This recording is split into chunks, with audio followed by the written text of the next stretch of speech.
तो सोचिए एक ऐसी लॉक्ड रूम मिस्ट्री जो बिल्कुल आपके दिमाग के साथ खेले। आज हम anatomy of a trap deconstructing the Blackwood inheritance के इस विश्लेषण में एक ऐसे चिलिंग थ्रिलर के मैकेनिक्स को डीकंस्ट्रक्ट करेंगे जो 7 भाई बहनों को सर्वाइवल के एक बेहद खतरनाक खेल में डाल देता है। एक ऐसी कहानी जो आपको सोचने पर मजबूर कर देगी। कहानी शुरू होती है उनके स्वर्गीय पिता की वसीयत के इस एक कोट से, the house will be sealed, now learn to survive together और डोंट। मतलब घर पूरी तरह सील हो जाएगा, अब या तो एक साथ जीना सीखो या मरो। इस एक शर्त ने पूरे खुराना परिवार को कूर्ग के एक सुनसान एस्टेट में कैद कर दिया है। ना कोई फोन, न बाहर निकलने का कोई रास्ता, और वो भी पूरे 7 दिनों के लिए। जरा सोचिए, अपने ही उन परिवार वालों के साथ एक कमरे में बंद होना जिनसे आप सख्त नफरत करते हैं। लिटरली एक नाइटमेयर, राइट? लेकिन सवाल यह है कि आखिर कोई इस पागलपन का हिस्सा बनेगा ही क्यों? जवाब है 480 करोड़ रुपए। ये बड़ा अमाउंट किसी को भी डर और लालच के जाल में फंसा सकता है। इस सर्वाइवल गेम के रूल्स बहुत सिंपल हैं। अगर आपने हार मानकर फॉयर में लगा लाल बटन दबाया तो आप सेफ बाहर जा सकते हैं, पर आप सब कुछ खो देंगे। लेकिन जो आखिरी तक वहां टिका रहेगा, ये विशाल दौलत सिर्फ और सिर्फ उसकी होगी। तो आइए आगे बढ़ते हैं। 7 सिबलिंग्स 7 सस्पेक्ट्स। इस बवाल और आगे होने वाली केओस को समझने के लिए हमें इन किरदारों को समझना बहुत जरूरी है। आखिर ये है कौन? अगर हम इन 7 भाई बहनों को ध्यान से देखें तो इनकी खामियां और डेस्परेशन ही इस कहानी की असली जड़ हैं। रोहन, एक बिल्कुल नाकाम रियल एस्टेट डेवलपर। मीरा, जो टेक्निकली बैंकरप्ट हो चुकी है। आरव, जिसे शराब की ऐसी लत है कि वो होश में कम ही रहता है। प्रिया, दूसरों की गलतियां निकालने वाली एक मैनिपुलेटिव थेरेपिस्ट। करण, जो एक डिस्ग्रेस्ड कोर्ट मार्शल फौजी है।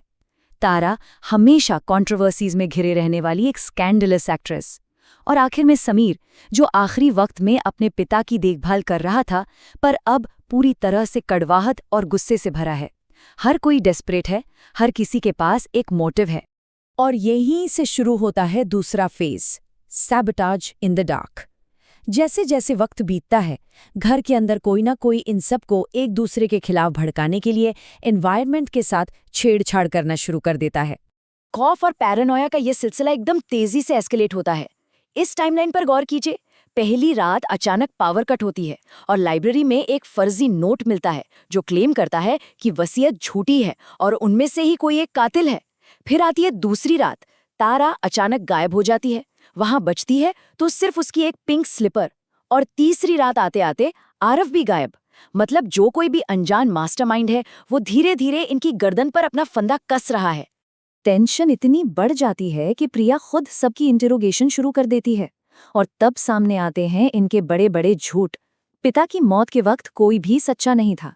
रोहन का लोन को लेकर झगड़ा हुआ था। मीरा दुबई में होने का झूठ बोल रही थी। आरव जिस बार में होने का दावा कर रहा था, वो पिछले महीने ही बंद हो चुका था। करण पास ही जंगल में हंटिंग कर रहा था और तारा चुपके से लॉयर से मिली थी। इन इनकंसिस्टेंसी से एक बात तो बिल्कुल शीशे की तरह साफ हो जाती है कि कातिल इनमें से कोई भी हो सकता है। तीसरी रात आते आते ये डर और पैरानोया अपने पीक पर होता है। और सबसे हैरानी की बात यह है कि जब 6 लोग एक अंदर से लॉक किए हुए कमरे में जाकर पहरा दे रहे होते हैं, तभी फायरप्लेस के ठीक ऊपर एक नया खौफनाक नोट मिस्टीरियसली अपीयर होता है। One of you killed Tara, one of you will kill again. The inheritance is not money, it is survival. इस एक नोट ने गेम के रूल्स ही बदल दिए। बात अब पैसों की थी ही नहीं, बात अब जिंदा बचने की थी। और जब इन बचे हुए भाई बहनों को लगता है कि उन्होंने इस मास्टरमाइंड को लगभग कॉर्नर कर लिया है, तब सामने आता है एक नया twist, the secret 8th hair, छिपा हुआ 8वां वारिस। एक ऐसी सच्चाई जो इस पूरी नैरेटिव को एक पल में शैटर कर देती है। होता क्या है कि करण, जो एक एक्स मिलिट्री मैन है, अपनी ट्रेनिंग का इस्तेमाल करता है और मैंशन के इस पुराने आर्किटेक्चरल सीक्रेट को डिस्कवर करता है, सर्वेंट्स कॉरिडोर्स। दरअसल ये इस विक्टोरियन मैंशन की दीवारों के पीछे बनी गुप्त गलियारों का एक पूरा नेटवर्क था। यहाँ से कोई भी बिना किसी की नज़र में आए पूरे घर में घूम सकता था। इन्हीं खुफिया रास्तों को ट्रेस करते हुए वो सब तारा तक पहुंचते हैं, जो उन्हें वहां बंधी हुई मिलती है। लेकिन वहीं पर उनका सामना एक बिल्कुल नए अनजान खिलाड़ी से होता है। उन अंधेरे कॉरिडोर से निकलकर सामने आता है विक्रम, उनका एक सीक्रेट हाफ ब्रदर जिसके बारे में किसी को हवा तक नहीं थी। और सबसे बड़ी बात, उसके हाथ में उनके पिता की असली वसीयत होती है। लेकिन इससे पहले कि विक्रम उन्हें पूरा सच बता पाता, एक बार फिर अचानक लाइट्स कट ऑफ होती हैं और उसी अंधेरे में विक्रम की बेरहमी से हत्या कर दी जाती है। लाइट वापस आने पर जो दृश्य सामने था उसने सबको हिलाकर रख दिया। यही वो पॉइंट है जहां हम एंटर करते हैं इस कहानी के सबसे क्रूशियल हिस्से में, द मास्टरमाइंड्स प्लॉट।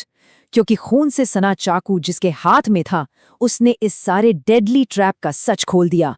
विक्रम की लाश के ठीक पास खड़ा था आरव। हाँ, वही आरव जिसने अपने ही गायब होने का नाटक रचा था। वो चार्मिंग, हमेशा नशे में धुत रहने वाला शराबी भाई। दरअसल वो पूरी तरह से होश में था और इस सारे केओस का, इस खूनी खेल का असली मास्टरमाइंड वही था। आप जरा इस बात पर ध्यान दीजिए कि इन दोनों वसीयतों के अलग-अलग मोटिव्स इस साजिश की जान कैसे हैं। आरव ने एक्चुअली वो पहली फर्जी वसीयत इसलिए प्लांट की थी ताकि वो अपने सभी भाई बहनों को इस एस्टेट में एक साथ लॉक कर सके, एक ट्रैप बना सके। और ये सब उसने क्यों किया? ताकि वो उस दूसरी और असली वसीयत की उस अजीबो-गरीब शर्त को पूरा कर सके, जिसमें लिखा था कि जो व्यक्ति बिना डरे राक्षस का सामना करेगा, वही पूरी दौलत का असली हकदार होगा। आरव की ये स्ट्रैटेजी किसी मिलिट्री ऑपरेशन से कम नहीं थी।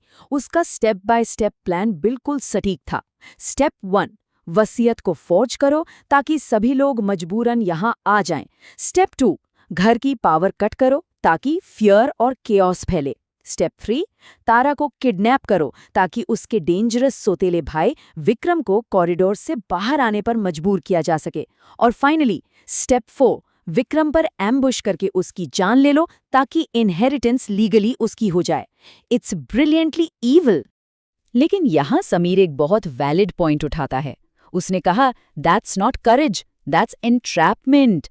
पैसों के लिए किसी की हत्या की साजिश रचना, एक ट्रैप सेट करना, ये किसी एंगल से बहादुरी थोड़ी ना है। और इसके तुरंत बाद, इससे पहले कि आरव अपने बचाव में पूरे घर को जलाकर सारे सबूत मिटा देता, बचे हुए भाई बहनों ने एक साथ मिलकर उस पर अटैक किया और उसे ओवरपावर कर लिया। The final unsolved mystery.